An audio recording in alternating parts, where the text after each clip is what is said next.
बैठ जाएं।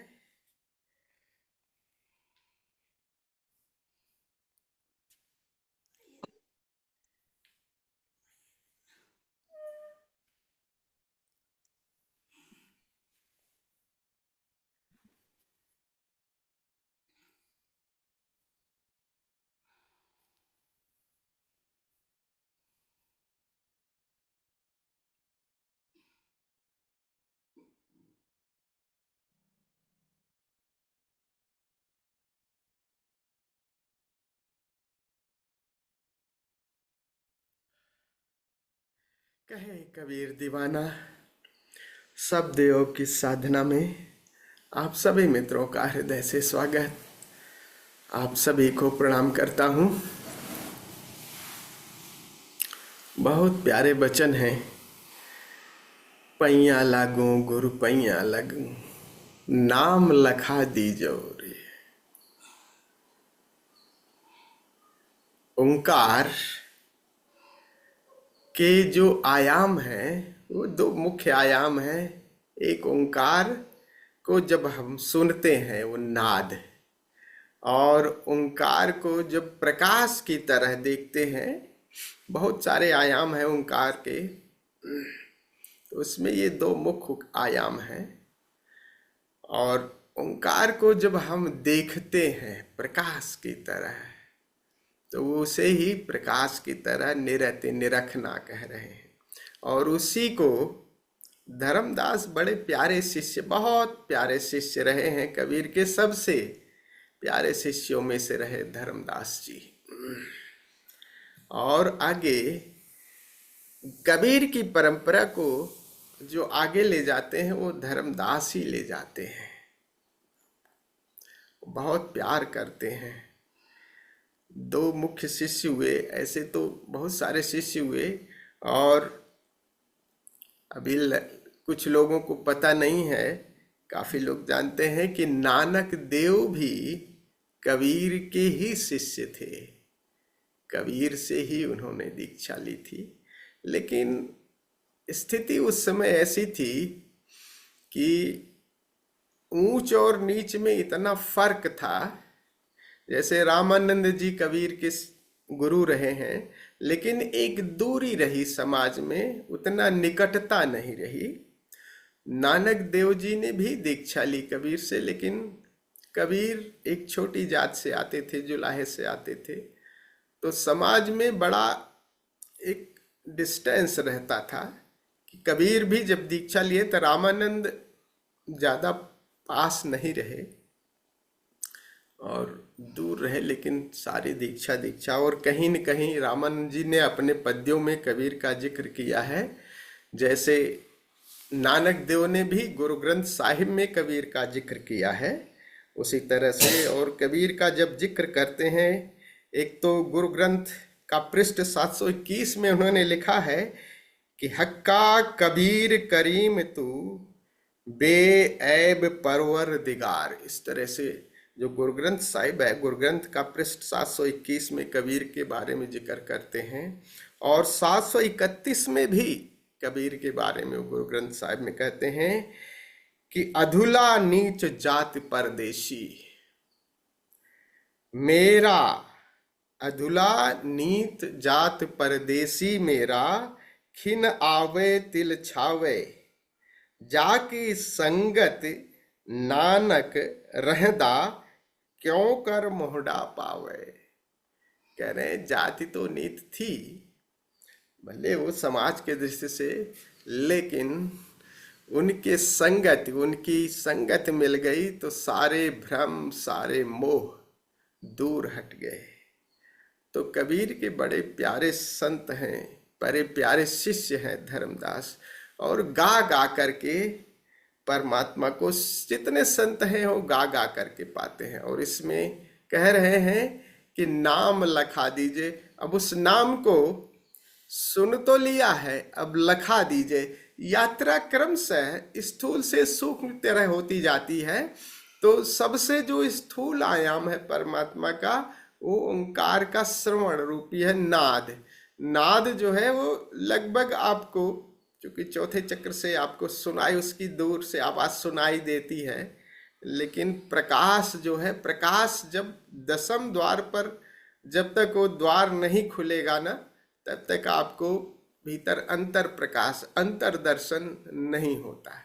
लेकिन दसम द्वार अभी खुला नहीं है तो नाद की ध्वनि आपको दूर से भी सुनाई देने लगती है।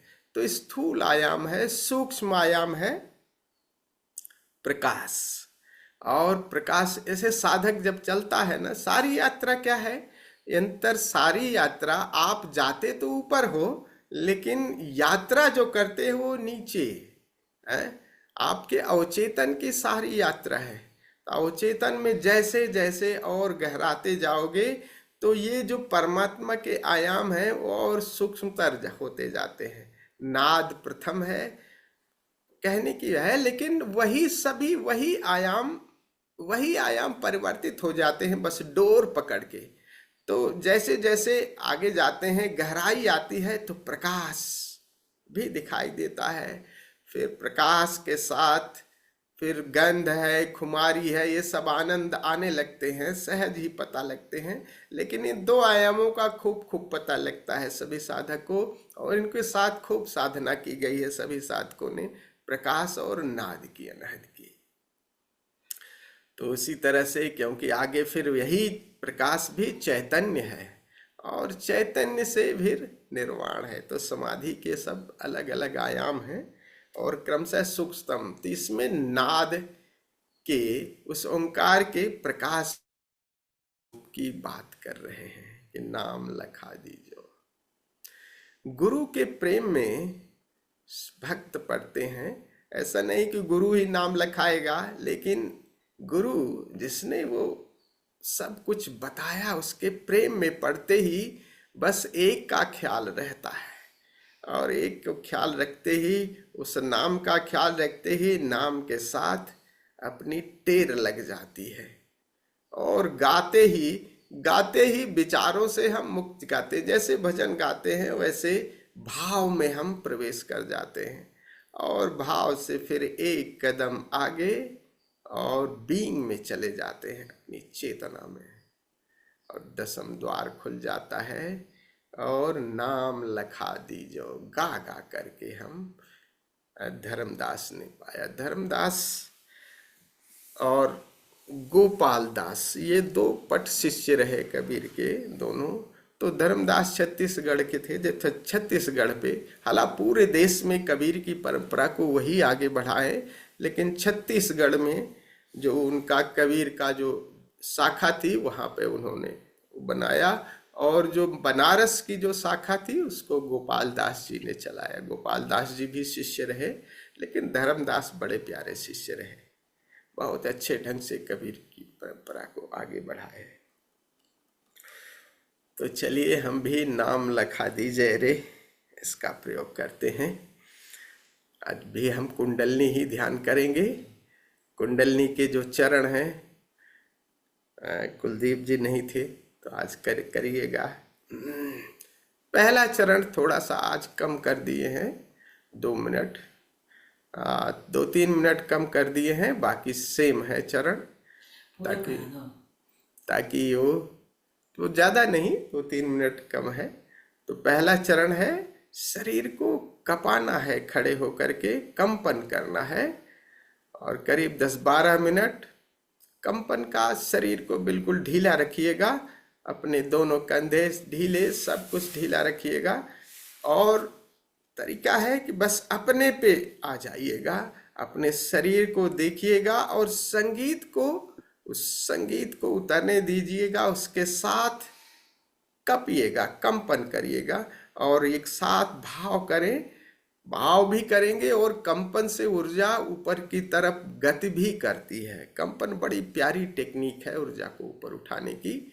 तो कंपन करेंगे, और वो कंपन पैरों से जब करेंगे, कंपेंगे, तो ऊर्जा ऊपर की तरफ आपका लगेगा कि मूलाधार जैसे वाइब्रेट करने लगता है, कुनकुना होने लगता है। तो जब लगे कि ज़्यादा हो रहा है तो कंपन फास्ट कर दीजिए, और वॉच करते रहेंगे तो वो कंपन से आपकी ऊर्जा लगेगी कि वो गति कर रही है। जैसे प्रवाह होता है ना, इस तरह से वाइब्रेट करती है, उसी तरह से कंपन, जैसे ही कंपन करते रहेंगे और देखते रहेंगे अपने शरीर को, कोऑपरेट करेंगे शरीर को, तो वो कंपन अपने आप उठेगा। और 10-12 मिनट का इस प्रयोग में कंपन से पूरी ऊर्जा को ऊर्ध्वमुखी कर लेंगे। फिर अगला 15 मिनट हम पूरे भाव के साथ जो ऊर्जा जग गई है नृत्य करेंगे, ताकि रोम रोम में ऊर्जा फैल जाए। फिर अगला जो 15 मिनट है, इन दोनों को फिर शरीर के लेवल पे जो सारे हैं प्रयास छोड़ देंगे, बैठ करके मात्र श्रवण सुनेंगे, और इस ऊर्जा को मेरुदंड से ऊपर उठती हुई, कुंडलनी चूंकि नाम है इसका, तो कुंडलनी शक्ति है, और एक भाव करेंगे कि मेरुदंड से ऊर्जा ऊपर की तरफ, सहस्रार की तरफ चल रही है। फिर भाव को भी छोड़ देंगे अंतिम, और फिर ज्यों था त्यों ठहराया, फिर सीधे समाधि में, ध्यान में प्रवेश करेंगे। तो चलिए खड़े हो जाते हैं और इस प्रयोग को करते हैं।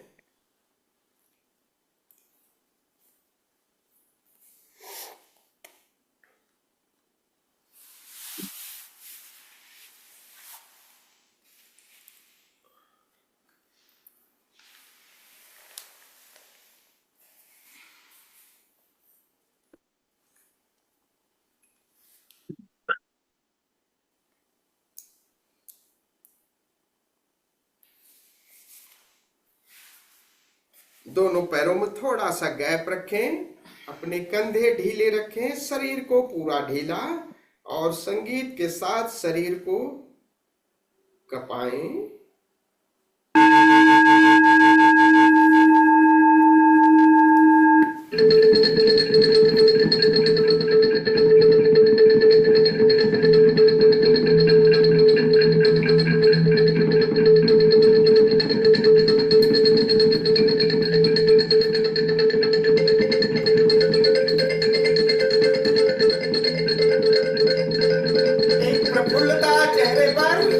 गंभीर नहीं होना है।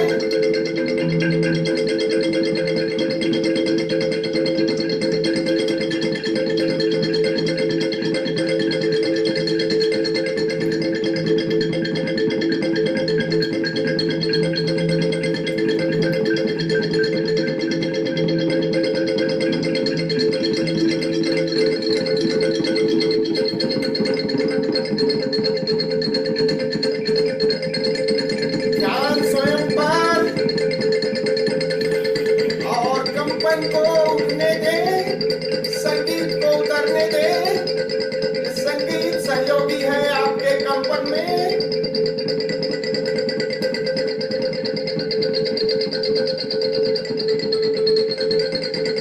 पूरी प्रफुल्लता के साथ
प्रयास पूरा लगाएं, लेकिन इस प्रयास में गंभीर नहीं होना है। पूरी प्रफुल्लता चेहरे पर और कंपन होने दें। 10 मिनटों में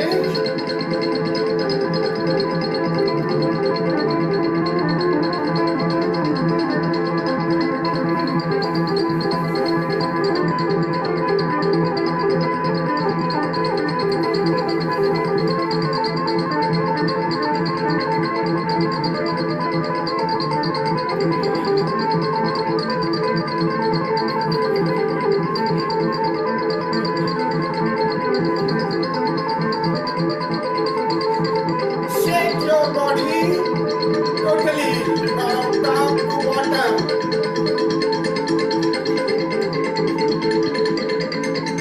रुकना नहीं है बिल्कुल।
बस 2 मिनट और पूरी ऊर्जा को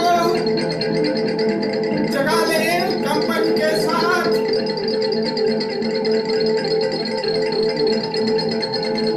हाँ, बहुत ही सुंदर।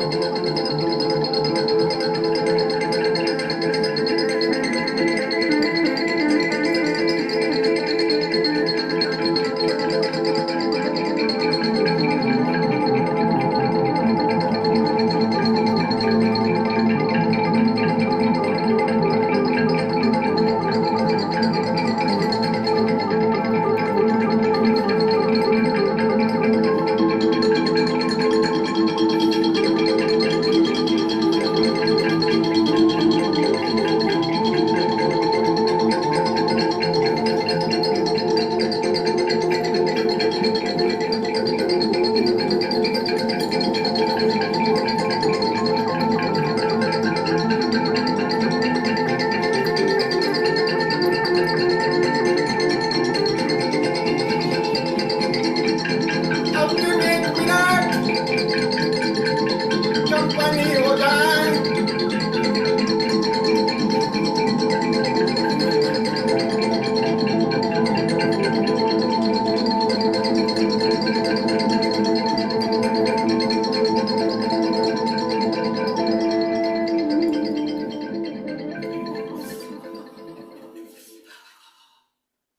अगले चरण में प्रवेश करें। ऊर्जा जग गई है। पूरे भाव के साथ रोम रोम में इस ऊर्जा को फैला दें।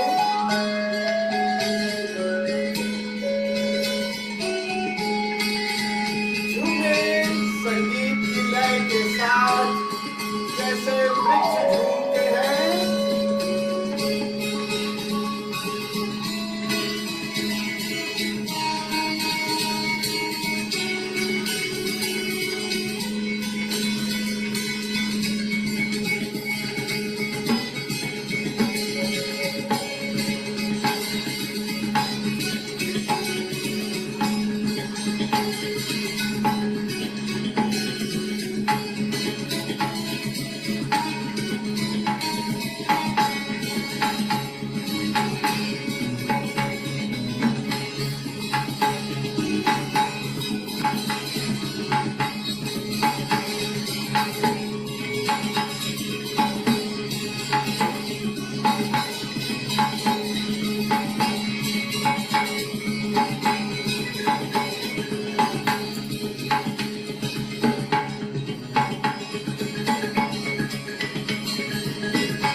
का रोआ रोआ नृत्य कर रहा है।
अब आहिस्ता से बैठ जाए, प्रकाश बुझा दें, तीसरे चरण में प्रवेश करते हैं। शरीर की सारी क्रियाएं रोक दें।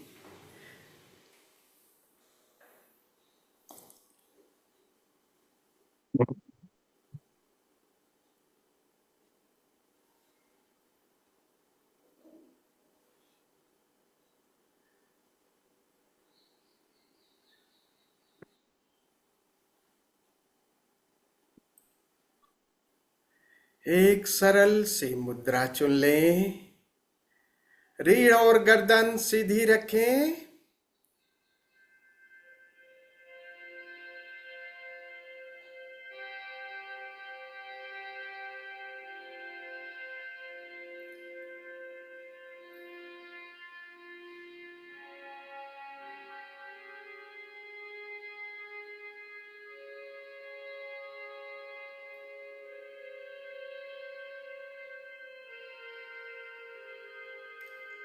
रुआ रुआ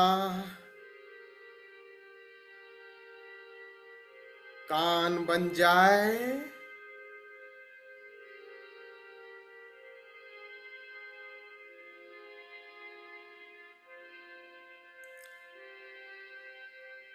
संगीत को उतरने दें।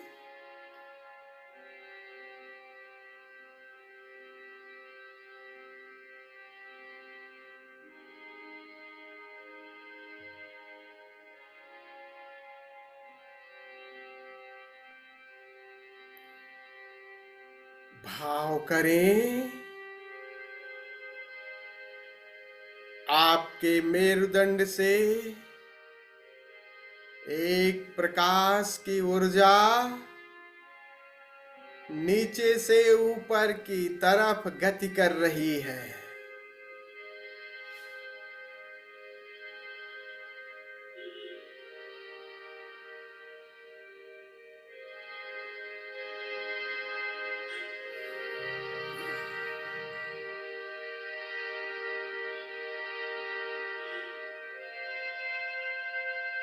ध्यान मेरुदंड पर एक प्रकाश ऊर्जा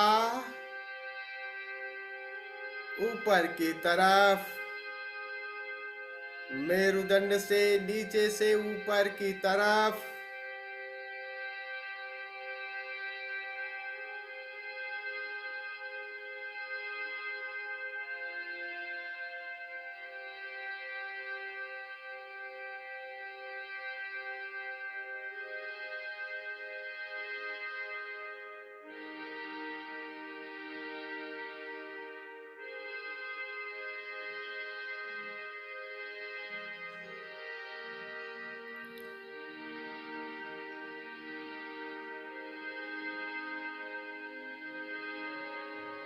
मेरुदंड प्रकाश ऊर्जा से भरता जा रहा है और ये प्रकाश ऊर्जा ऊपर की तरफ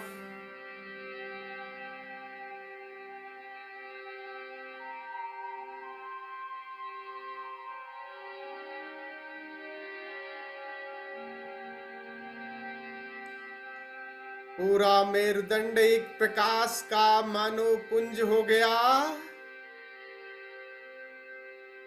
एक सिल्वर रज्जु की तरह हो गया।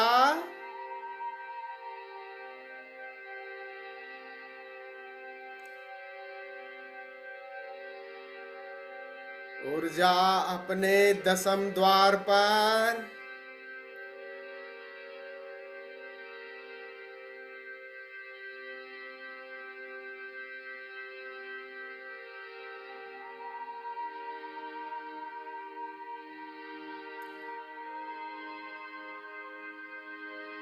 ऊर्जा का ये प्रकाश की ऊर्जा का अतिरेक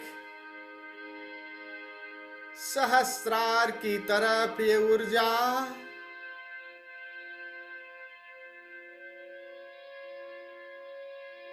सिर के सबसे ऊपरी भाग पर प्रकाश ही प्रकाश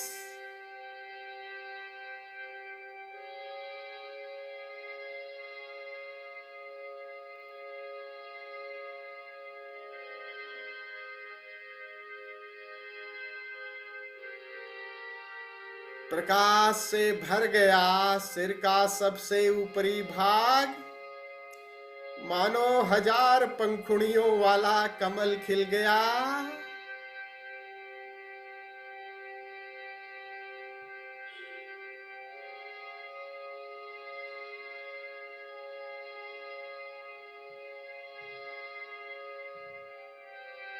और इस प्रकाश की बारिश हो रही है। बड़ा ही शीतल और शांतिदायी प्रकाश, सहस्रार से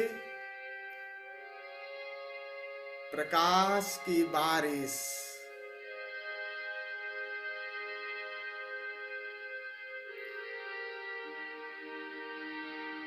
रोए रोए में ये प्रकाश भरता जा रहा है।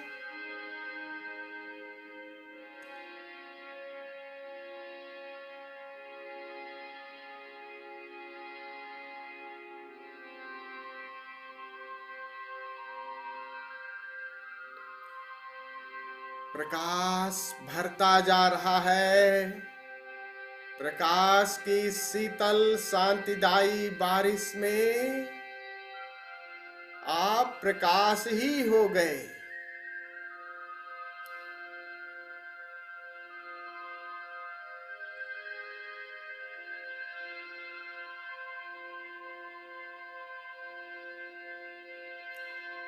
इस प्रकाश के अतिरेक में सारे आकार विलीन हो गए।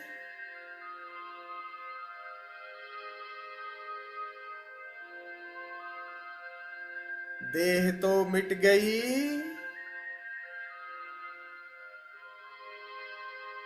चेतना आकाश की तरफ मुड़ गई।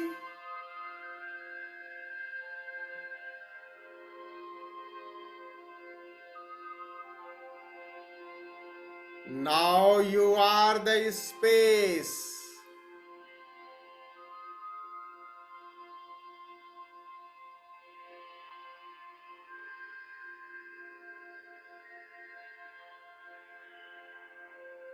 इस आकाश को प्रेम से निहारें।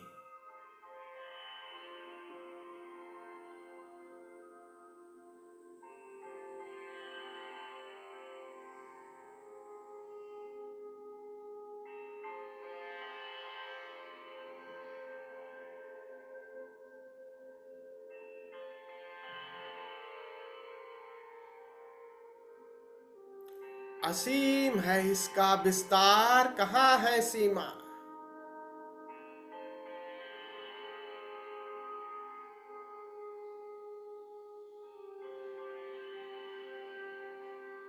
पूरे आकाश में शीतल शांतिदायी प्रकाश और असीम विस्तार है। जित देखूं तित तू।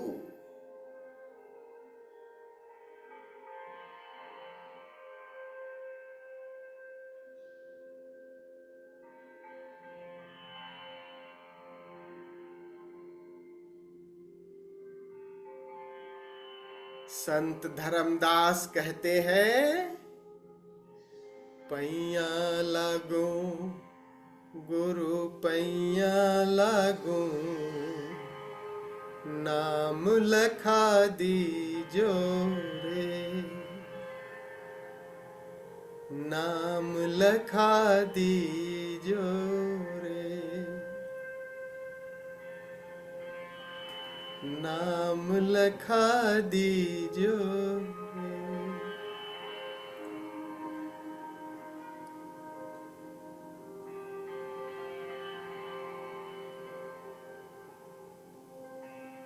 ओंकार के इस नाम रूपी प्रकाश में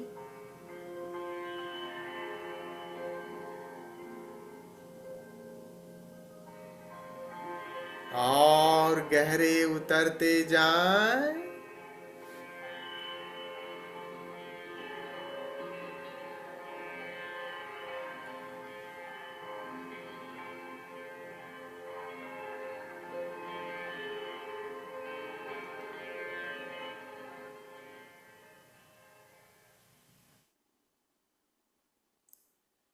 आकाश के साथ एक हो जाएं, एक हो जाएं।